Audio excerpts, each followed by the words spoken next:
What's going on, guys? And in today's video I'm going to be showing you guys how to catch bluegills and how to locate them on the California Delta.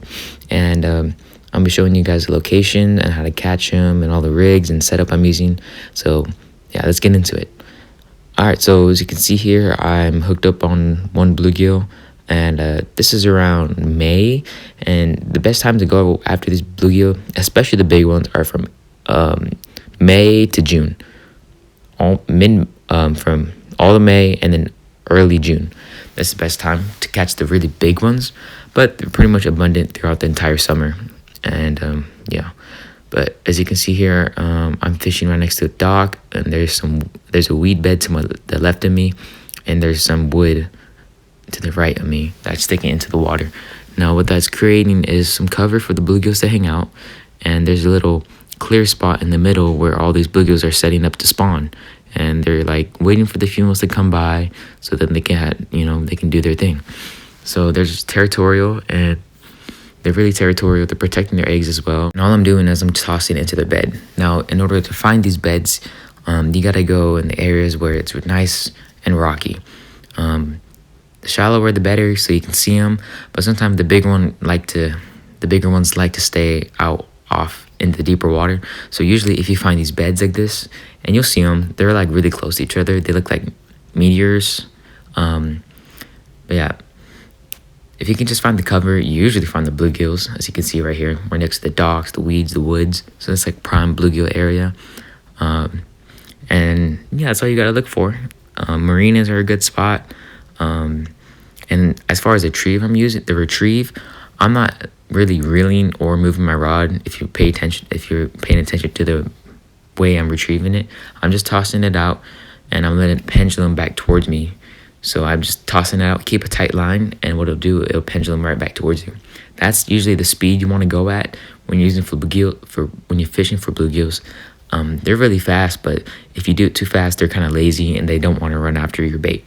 So another good way is bobbers. Bobbers is another good way to fish for them, but I just noticed that I can't move as fast, or I can't move as fast as I want to when I have a bobber on.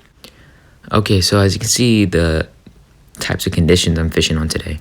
For bluegills wise, I prefer to fish on a sunny, as calm as it can be. Like as you can see, this is like the type of wind that I don't want to, this is the max wind I don't want to fish for bluegills in, because if it gets too windy or it's low light conditions, they can't see your bait as well, and they feel uncomfortable, because that's an advantage for their predators to eat them, like the bass and stripers.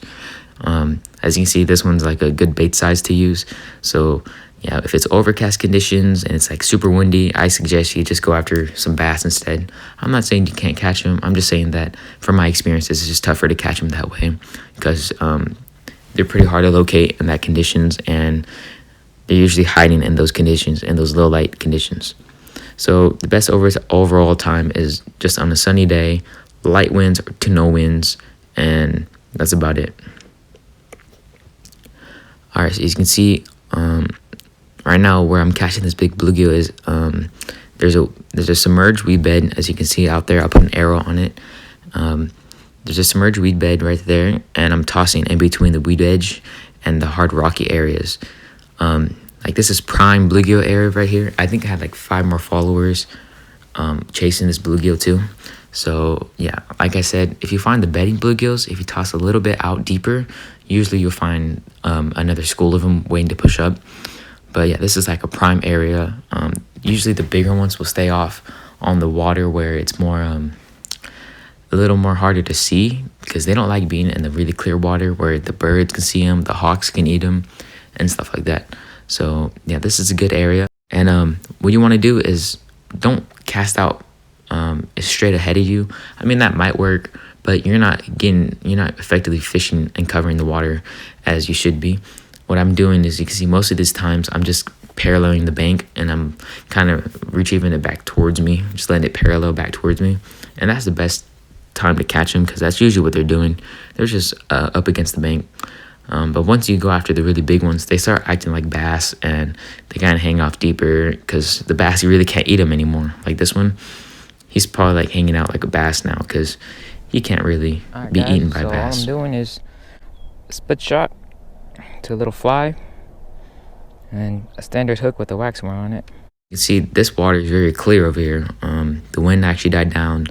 As far as tide goes, I say that usually on low tide is the best time to go fishing. Well, I mean, all tides is good for bluegills, but in my opinion, I like that.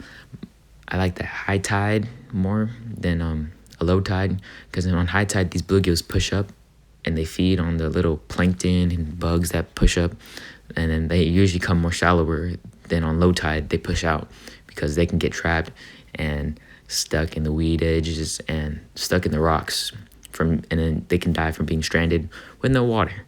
So yeah, usually I like fishing high tide for bluegills, but you can catch them on any tide, to be honest. Okay guys, so that's gonna be it for this video. If you have any more questions, leave it down in the comments below and I'll try to answer them as fast as I can. So yeah, thanks guys for watching. Tight lines, peace y'all.